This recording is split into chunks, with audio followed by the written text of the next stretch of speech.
जय जय श्री राधे। गरुड़ पुराण की 7 बातें। संयम और सतर्कता।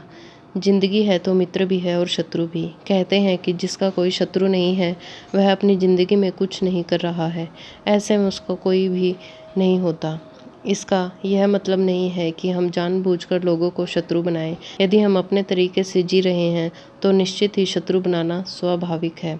शत्रु या दुश्मन में से कुछ सामान्य होते हैं और कुछ खतरनाक, अर्थात ऐसा शत्रु जो दिल पर ले लेता है, जिंदगी को हल्के फुल्के में नहीं लेते हैं। अब ऐसे शत्रु से चतुराई से शत्रु बचना होता है, अन्यथा वह कब, कहाँ और कैसे आपको चोट देना, इसका कोई भरोसा नहीं। गरुड़ पुराण के नीतिसार में कहा गया है कि शत्रुओं से निपटने के लिए सतर्कता और चतुरता सहारा लेना चाहिए। शत्रु लगातार हमें नुकसान पहुंचाने का प्रयास करते रहते हैं।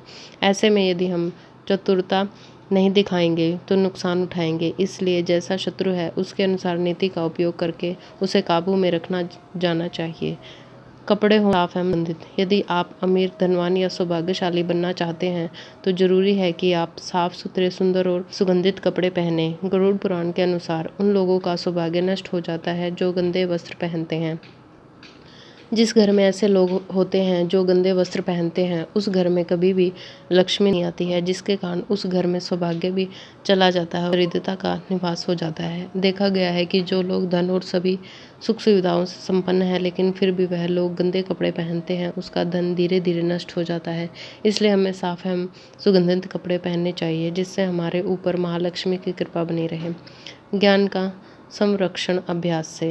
कितना ही कठिन से कठिन सवाल हो, ज्ञान हो, विद्या हो या याद रखने की कोई बात हो, वह अभ्यास से ही संरक्षित रखी जा सकती हैं। अभ्यास करते रहने से व्यक्ति उक्त ज्ञान से पारंगत तो होता ही है, साथ ही वह उसे कभी नहीं भूलता। करत करत अभ्यास के जड़मत होत सुजान, रसरी आवत जात तेसिल पर करत निशान। अर्थात जब रस्सी को बार बार पत्थर पर रगड़ने से पत्थर पर निशान पड़ सकता है तो निरंतर अभ्यास से मूर्ख व्यक्ति भी बुद्धिमान बन सकता है। अभ्यास के बगैर विद्या नष्ट हो जाती है। यदि ज्ञान या विद्या का समय समय पर अभ्यास नहीं करेंगे तो वह भूल जाएंगे। गरुड़ पुराण के अनुसार माना जाता है कि जो भी हम पढ़ें उसका हमें हमेशा एक बार अभ्यास करना चाहिए, जिससे कि वह ज्ञान हमारे मस्तिष्क में अच्छे से जम जाए।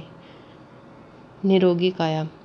संतुलित भोजन करने से ही निरोगी काया प्राप्त होती है।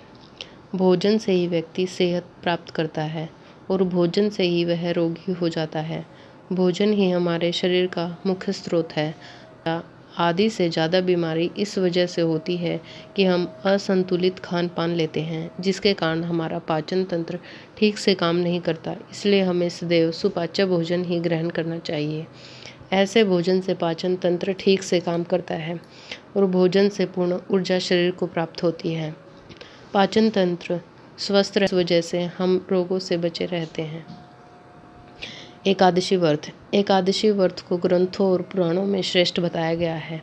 गरुड़ पुराण में तो इसका महिमा का खूब बखान किया गया है।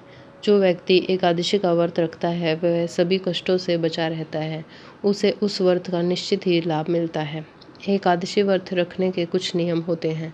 इस व्रत के नियम अनुसार ही रखना चाहिए। इस दिन सिर्फ फलाहार ही लेना चाहिए, किसी भी प्रकार का व्यसन नहीं करना चाहिए, तभी यह व्रत फल देते हैं। ज्योतिषियों अनुसार इसे रखने से चंद्र का कोई भी बुरा असर हो तो वह खत्म हो जाता है। तुलसी तो समझे। हालांकि तुलसी का महत्व गरुड़ पुराण के अलावा अन्य कई पुराणों में भी बताया गया है। तुलसी को घर में रखने से सभी तरह के रोगों से मुक्ति मिलती है। इसका प्रतिदिन सेवन करने से किसी भी प्रकार से व्यक्ति का कोई रोग नहीं हो सकता है। तुलसी को अपने घर में स्थान देने तथा जल देने से अवरुद्ध रास्ते खुल जाते हैं। इन्हें भगवान के प्रसाद में सेवन करने से सारे शारीरिक और मानसिक विकार दूर होते हैं। विष्णु जी की पूजा पश्चात इनकी पूजा करने से बहुत फल मिलता है। मंदिर और धर्म का सम्मान करें। किसी भी देवी देवता या धर्म का अपमान करने वाले को एक दिन जिंदगी में पछताना होता है और वह नरक में जाता है। गरुड़ पुराण के अनुसार ऐसे लोगों के बारे में बहुत कुछ लिखा हुआ है। गरुड़ पुराण अनुसार पवित्र मंदिर आदि जगहों पर स्थानों पर गंदे काम करने वाले, अच्छे लोगों को धोखा देने वाले, किसी के एहसान के बदले उन्हें गाली और उनका दुरुपयोग करने वाले, धर्म, वेद, पुराण और शास्त्रों के अस्तित्व पर सवाल उठाने वालों को नरक से कोई नहीं बचा सकता।